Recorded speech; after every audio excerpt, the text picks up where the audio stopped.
already know that. Looking from a window above, it's like a story of love. Well, that was the first single by Yazoo. It was actually I'd written the song and vaguely knew Alison, so I got in touch with her to demo it, and we took it to the record company, who eventually liked it, and we recorded it. That was our first single release. You once said that Alison Moyet is one of your favorite singers, isn't she? So what do you like about her? Well, I think she was really good to sing along to. I think if you like rehearsing with your voice and stuff, you know, I used to sing along to that song and the whole Yazoo record upstairs at Eric's, and then her solo record, Alf, and I think we have a similar range. You know, well, she goes higher, but you know, and then so I think I picked up quite a few of her intonations from singing. So in the beginning, people said I sounded like her a little bit, which I think is natural because I'm copying somebody else, you know, doing it. So. Is it true that you wanted to give that song to Depeche Mode originally? I don't know where that came from. There was another song that I nearly gave her, okay. But you wouldn't know it, so.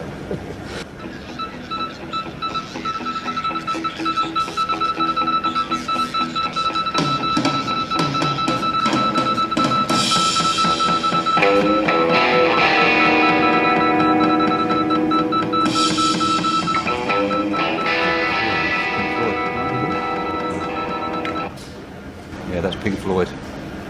I really liked a lot of their stuff. I mean, I think the best recorded album ever is Dr. on vinyl.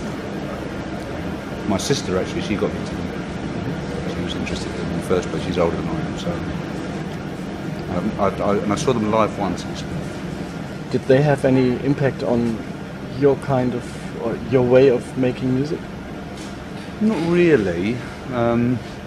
I mean, possibly on the album Erasure, which obviously the tracks are much longer. You know, that was an influence for me. But no, I think I would never try and really imitate them or be like them. I mean, they are who they are, you know, and they're totally unique.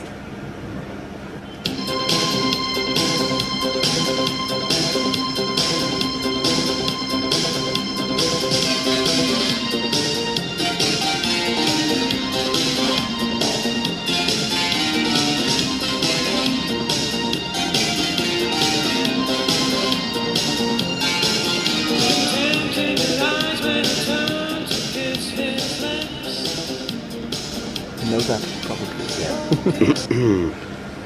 That's the Communards and Tell Me Why, and I think he's one of the most inspirational people I've ever met.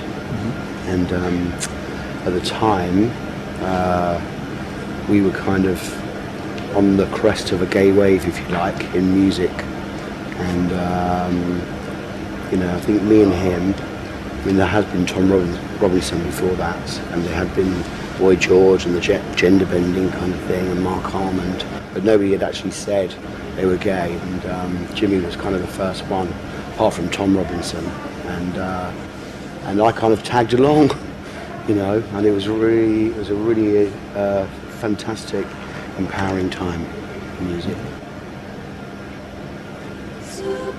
Trouper, beams are gonna blind me, but I won't feel blue, like I always do. Who's that, Amanda? Boney M, I think, isn't it? Yes, probably.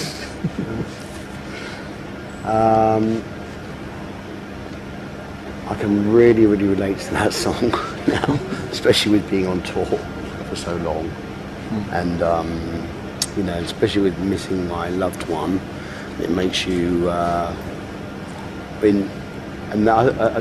think they only toured once or twice in their whole career, and Kate Bush, another of my favourites, has only toured once in her whole career, and I think, like, what a liberty!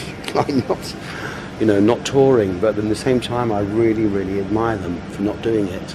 And I admire them for not coming back and being paid $1 billion or whatever it is to reform and, you know, just to, for the sake of it. Yeah, and I really admire that. And I just think good for them. It adds to their status, I think.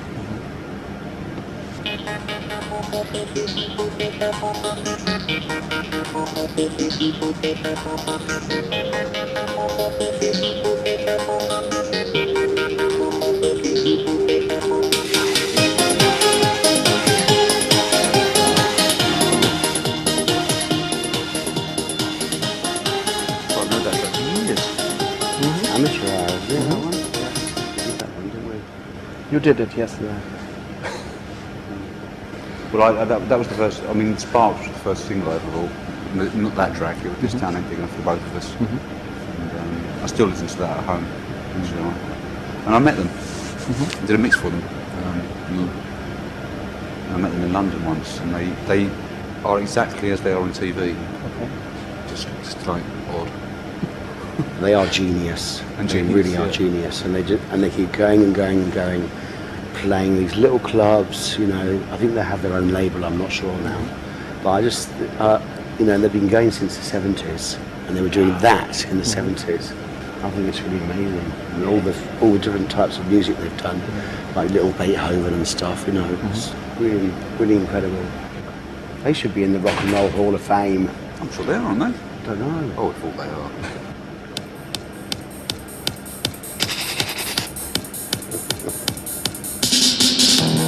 Oh, I got it wrong. I got it wrong. Oh, White House, oh, White Room, the program of today. Light on, switch on your... Yeah, that's Patch of Mud. I mean, Depeche Mode. That was. I think it's one of the gayest songs they've ever done. Isn't it? that one. That was. We used to play that from the very beginning before we had a label. Dave Gahan once announced that this is the first song we ever recorded. Well, yes, it was actually. Yeah, for a record called Some Bizzare, and actually recently I got a copy of that record, of that album. So I'm looking forward to. It's in America at the moment, so I'm looking forward to hearing that. So what was it like to be in the studio and record your very first Oh, song? it was amazingly exciting. We did it in a night. We weren't there for very long. But there wasn't much on the record either. But no, it was incredibly exciting. We'd been in demo studios before, but not with anybody that knew what they were doing.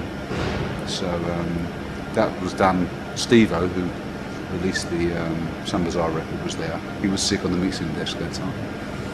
Geeked up, and Daniel was there obviously. But it was incredibly exciting. So have you had any idea that Depeche Mode and your career might become what they are now? Well, I think, in them days, it was all about, what was going to happen next week. I mean, the very fact that we had a record released, one song, I could have died and gone to heaven. That would have been enough for me, so, who knew?